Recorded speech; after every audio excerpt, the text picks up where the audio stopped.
تازه خبر پاکستان او ایران په افغانستان کې د وسلوالو پر ضد جبهې جوړولو هوډ کړی. سلام ستړي مشئ. په سر کې یادونه کوو که مو چینل نوی سبسکرایب کړی د تازه او مهمو خبرونو لپاره پښتون ټي وي چینل در سره سبسکرایب کړئ. ایران او پاکستان هوډ څرګند کړی چې د افغانستان میشتو وسلوالو پر ضد به د یوې متحدې جبهې له لارې هلې ځلې ډیلې کړي. دې هیوادونو ویلي دي چې د وسلوالو شتون د سیمې او نړیوال امنیت ته ګواښ متوجه کوي.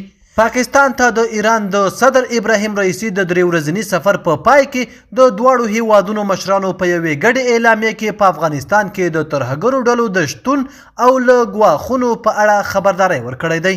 پاکستان ته د ایران د ولسمشر ابراهیم رئیسي د سفر له پای ته رسیدو سره سم دواړو هیوادونو په یوې مشترکې اعلامیه کې د افغانستان په تړاو ویلي دي چې د باامنه متحد خپلواک او آزاد افغانستان غوښتونکي دي.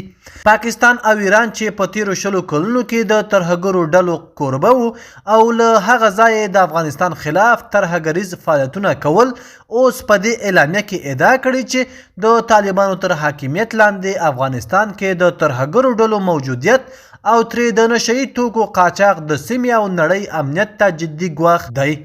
په ورته مهال دواړو هیوادونو د خپلو سرحدونو شاوخوا د ترهګرو ډلو پر وړاندې پر ګډو اقداماتو هوکړه کړې ده. د نن ورځې خبر تر همدې ځایه وو. د نورو تازه او مهمو خبرونو لپاره پښتون ټي وي چینل در سره سبسکرایب کړئ او خپل نظریات مو را سره په کومنټ کې شریک کړئ.